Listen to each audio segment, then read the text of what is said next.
Well, hi there, food friends. It's Kevin. And Marianne behind the camera. And welcome to Cavalcade of Food.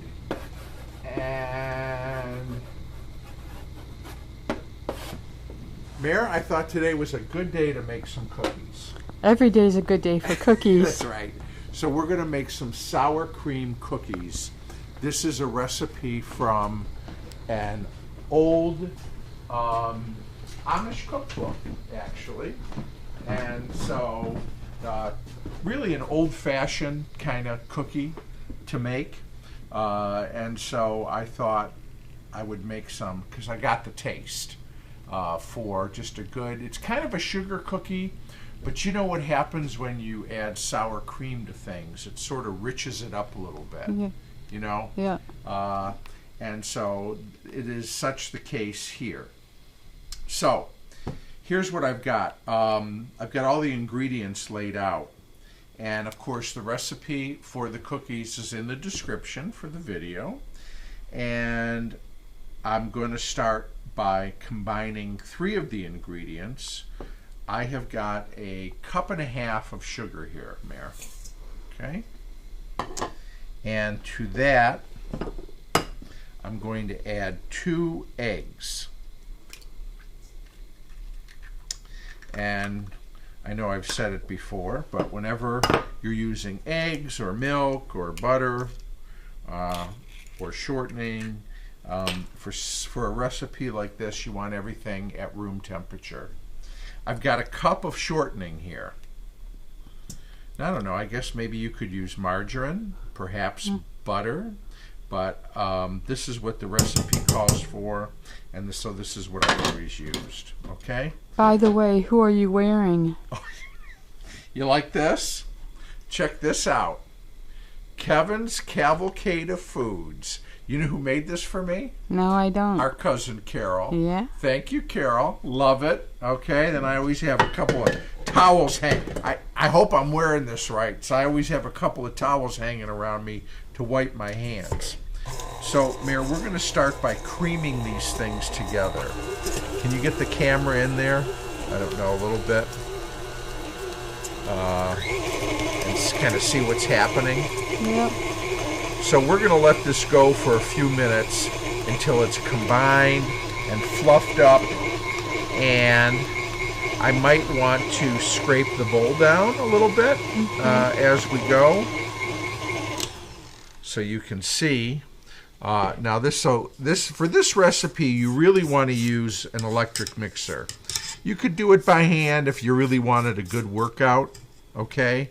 But if you've got a hand or a stand mixer, this is what they're for, folks. So, anyways, we're going to get these creamed up, and then we'll come on back. There it is, Mare. I think that looks nice and fluffed and creamed, don't you? Yes, I do. Look at that.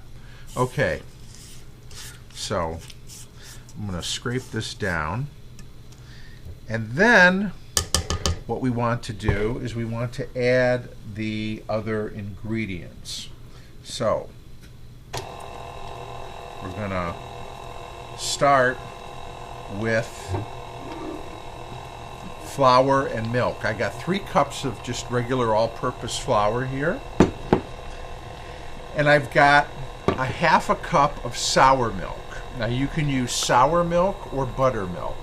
If you got buttermilk, great, use it.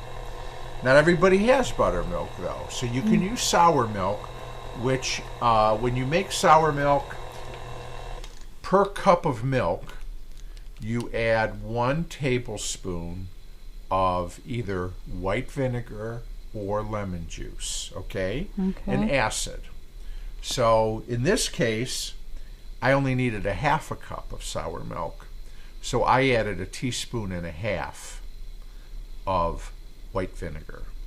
Could have also used lemon juice. Stir it around, let it sit for about 5 minutes, and that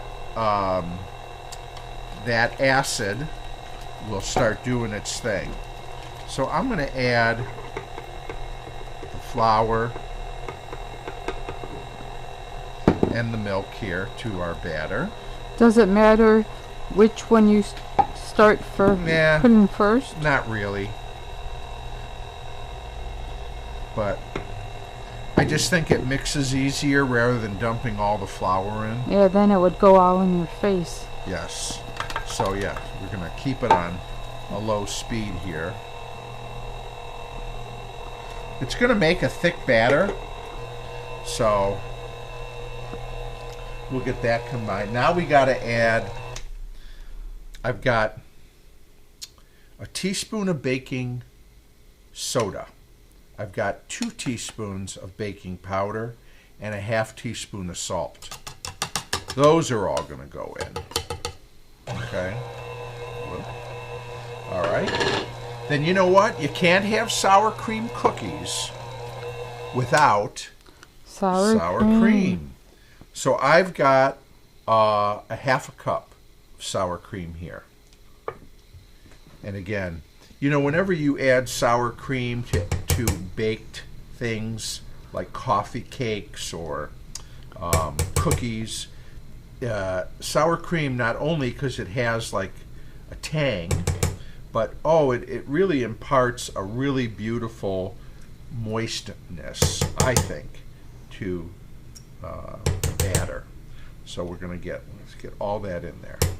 So there's our sour cream. So a half a cup of sour cream. I'm going to scrape this down in a minute. I just want these things to start to come together.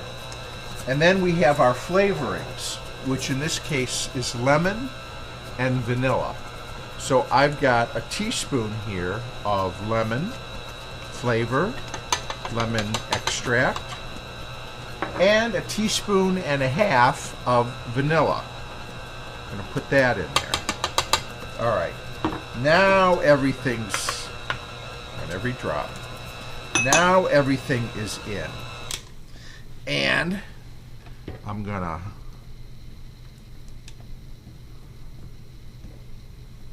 kind of scrape down here.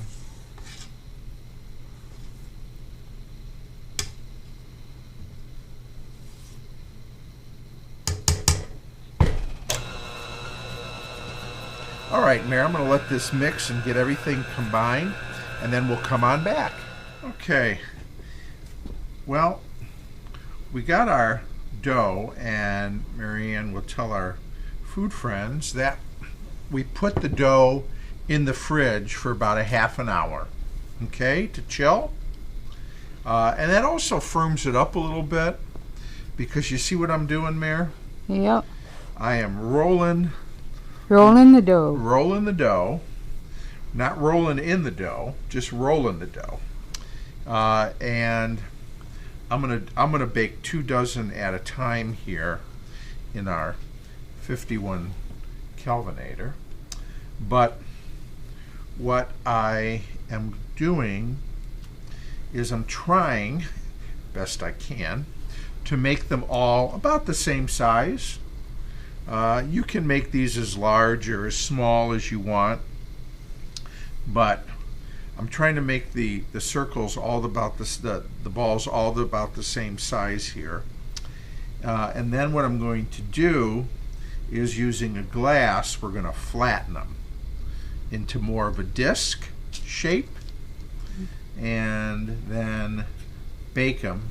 So the oven is preheated to 350 degrees. That you should know. And we're going to bake these for about 10 minutes, 8 to 10 minutes, depending. We'll keep an eye on them. When you're doing 2 sheets of cookies, sometimes you want to rotate the pans, you know, if your oven's got, now, whoop. Okay. Here we go. Now I may want to put, I do. You know what? We're going to need a little trick here. Hold on. Flour? Well, I can do flour. I'm going to get a little piece of parchment paper, which is what I have on the cookie sheets. And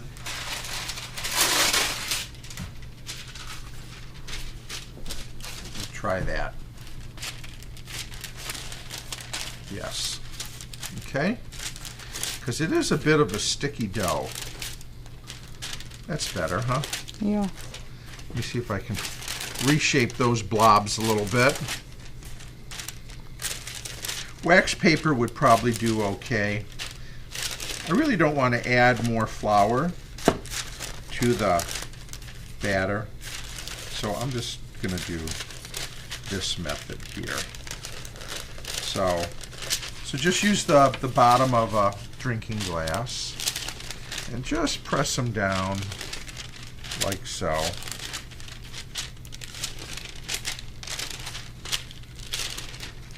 And then I'm going to put that batter mirror back in the fridge while these bake so it'll stay firm.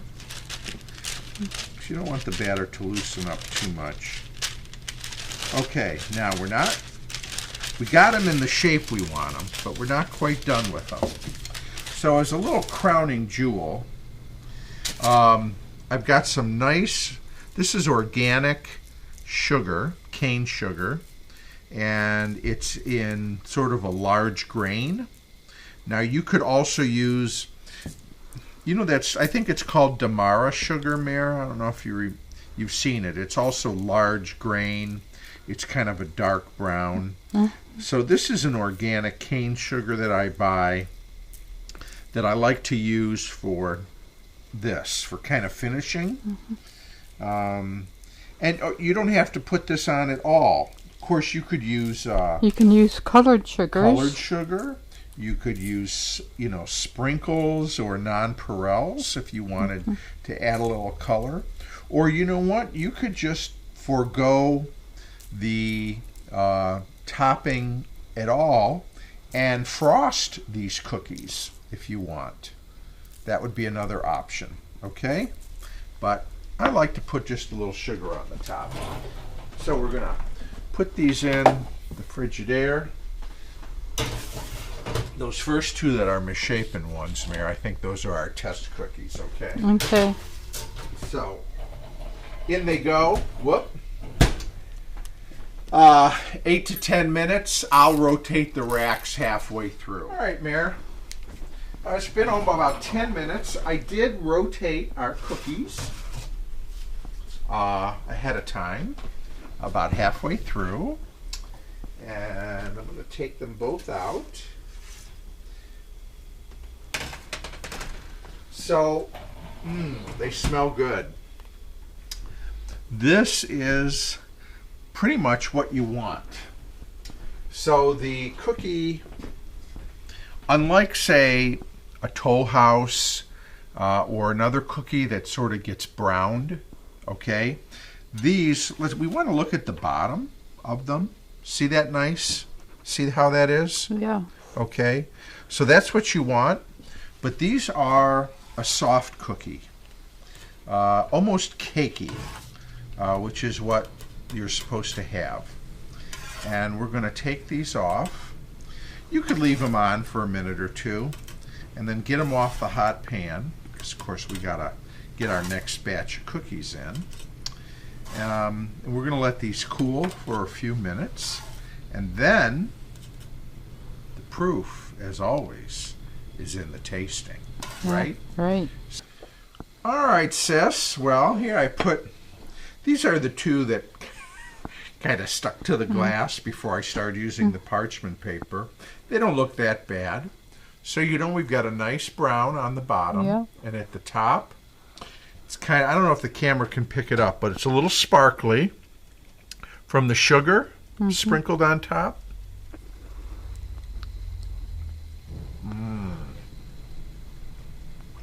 Yep. You know what? You get the lemon.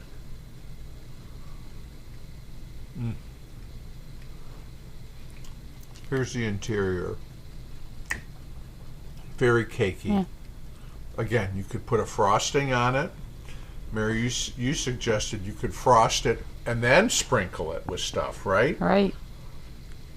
But the sour cream gives it a nice tang. This is an old-fashioned good cookie. Really very nice. Love it. And of course, we're all about the old-fashioned, aren't we? Yes, we are. So, Marianne, I think this is our first video Of the new year? of the new year. So, I hope it's not too late to tell our food friends Happy New Year from me, Marianne, Ralph, from the Cavalcade here in Croswell, Michigan. We appreciate you watching, and we look forward to a lot more recipes this year. We do these videos when work and other things in life don't keep us preoccupied. So thank you for spending some time sharing this, being able to allow us to share this recipe with you. Stay warm if you're in the Midwest. Here in Michigan, it has been cold. We just had a lot of snow. We've dug out, and we're looking forward to spring already. And we will look forward to seeing you soon here on Cavalcade of Food. Until then, bye everybody. Bye.